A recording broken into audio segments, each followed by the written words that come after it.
Tip FM's Tip Today. With Slattery's Garage, puck on. It's time to change. Test drive the award-winning range of Peugeot hybrids and fully electric vehicles at Slattery's Garage today. See slatterysgarage.ie. I was speaking to Liam O'Donoghue there about his brand new book, The History of the Hearty Cup, which has been launched this evening. But one of our listeners on to say, Fran, small schools are losing out on good players because they travel long distances to schools just to play the Hearty Cup. It's kind of interesting. I'm sure it's a discussion we'll get back to at another point. In the meantime, can I just announce our winner of that €100 voucher for open season? Of course, the answer to the question was fly fishing, and well done to everybody who got that correct. The €100 voucher going to Kieran Richardson from Clough-Jordan, and well done to you, Kieran. That's a €100 voucher for open season in Nina, and there are neighbours here on Pearse Street in Nina. A perfect one-stop shop indeed for all of your outdoor needs and prezzies for Christmas as well. Everything from wellies to fishing tackle to hiking wear, they have it all there. If you want to drop in, you'll be made fierce welcome altogether. Now, the Indian Orthodox Church community that worships at Carrick-on-Suir's former Franciscan Friary Church is fundraising to help pay for renovations to the 19th century building that needs a new heating system, extra toilet facilities and repairs to its leaky roof. Now, the community bought the former derelict building last year, and they've brought new life to a beloved Carrick landmark. Our reporter Alison Hyland travelled to meet those involved. Hi, I'm Binu and Thomas. I'm the treasurer of the church. And Binu, you've been here just over a year now. Tell us how that started. I mean, you came in here a year ago. This building had been pretty vacant for quite a while beforehand. But what made you choose this building and maybe identify this building as somewhere that you could develop? Actually, we saw this ad in the draft, and there's a church for sale, and we are a bit... we have to check that where it is, and we were living in Waterford, and it's only 26 minutes from Waterford to here.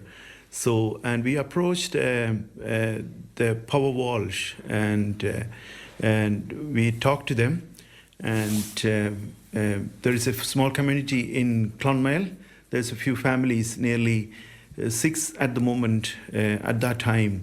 So we approached them, and we approached our bishop to start a congregation here in our own place, and we got approval from our bishop, and we started our paperwork and all. So, and we gave the advance amount to them, and we were in the queue. So, and it was, they asked for our history and all. We gave all our history.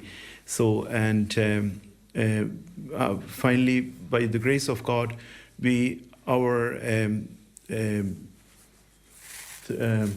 amount, whatever we put that is approved by the Power Walsh, and we got the keys on September 14th of 2024, and we consecrated this church on 22nd and 23rd of November last year. So this is our first year is completed, and still we start with 7 families, and now we are nearly 25. That's fantastic. How old is the building?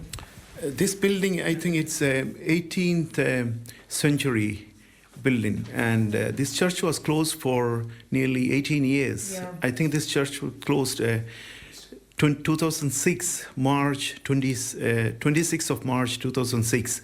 This church was closed, and we want to open as a Christian church. So that's what we got it, and we doing our mass here every Sunday, and we are doing our catechism. That's called Sunday school after the mass. That's what we want to keep our children in our culture and Irish culture as well. So we want to keep our next generation as a good citizens in Ireland. That's the main thing. Main focus on that. There's a lot of comparisons between the Indian Orthodox and what we're probably more familiar with here in Catholicism. They're very comparable, aren't they? Yeah, we are very related with the Catholic churches, and our bishops are studying in Rome, and we are good relation in India as well, our Roman Catholic churches and Orthodox churches. And same as here in Ireland as well, we have a good relation with our local churches here. And the opposite, the St. Maureen's Church, Father John is very supportive for us. And Father Bishop Alphonsus Cullinan, he visited our church. We are getting a good support from him as well. Yeah. So all our neighbors and our locals are supporting us to go forward our mission here in Ireland. Yeah, because of course with a building as old as this, it's going to come with problems. What kind of issues did you kind of encounter when you first came? We have some problems with the roof leaking, and our heating system is it's an old heating system. You know, the church is a bit old, so still the heating system, we have to fix it, and some of the roofs some leaks are there. We did some of the works as we can, so we are looking forward to get a good support from all of you guys, and from the locals, or from all other good hands. Yeah, and I know there's a GoFundMe as well, and I'll come back to you on that. But Eilish is here as well, who's a local lady, born and raised Carrick-on-Suir. What's it like for you as a local to see new life being breathed into the Friary Church here? It's been wonderful, it really has. I was delighted to get to know the guys in the last year. Stephen, Binu, pretty everybody, they've all been very nice, very accommodating. They've brought so much vibrancy to the church, and it would be absolutely wonderful if they could continue on and, do what they need to do with this church. And it would be great if the community could help. It has potential to be an absolutely gorgeous church. And as Vinny said, it's for everybody. Yeah. They have helped maintain the graveyard around the church.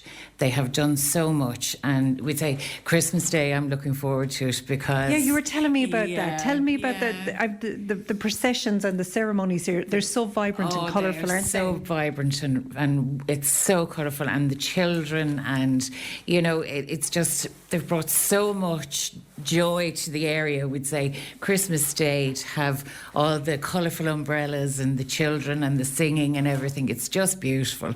It really has. I mean, to go from some place which was so vacant and so... it was such a shame to see it empty, to now having that bit of life brought back into it. It's just wonderful. Because when we were coming in, you were telling me that, is it your uncle built the cross for outside the front? Your grandfather. So you have real family roots here. Oh yes, absolutely, yeah. And my parents own a house across the road, and I bought my grandmother's house, which is across the road. So there is definitely. I've been here for years. So it's just wonderful. I'm absolutely delighted that that Binu and all the Indian community have bought the church and are willing.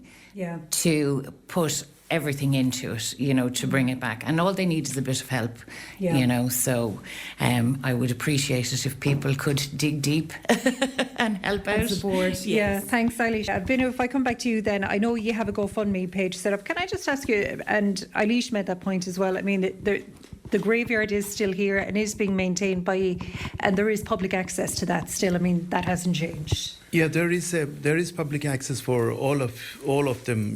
For the graveyard. We are most welcome anyone there to do their masses, or do you want to do anything with the graveyard. We are our doors are open for everyone. And one more thing I have to say to you, Alison, is we purchased this church with a deep understanding of the importance of having a parish in our own. So that's the other main thing. So I have been here since 2008. In 2007, in Ireland, for last 17 years, our community worshipped in rented halls and all. The church is truly a gift from God, actually, and it's a miracle for our community. And when we first heard that this property was listed for sale, we were concerned. For 17 years, this holy place was not used for worship. So if we had not purchased it, property could have been bought by someone for business or other non-religious purposes. So this sacred space might have been divided, used in ways that would not honor its history. That's the main thing. The friaries are, well maintained this place, early stages. And we understand the value of this place, God's sanctuary. The tears and the prayers of the friars who served here still bless this ground. There is a graveyard here, and we hold deep respect for all those who are buried in our tradition. We always remember the departed, our priests, visit the graveyards, offer incense, and pray for the souls of those who have gone before us. So we consider ourselves only as a custodian of this place.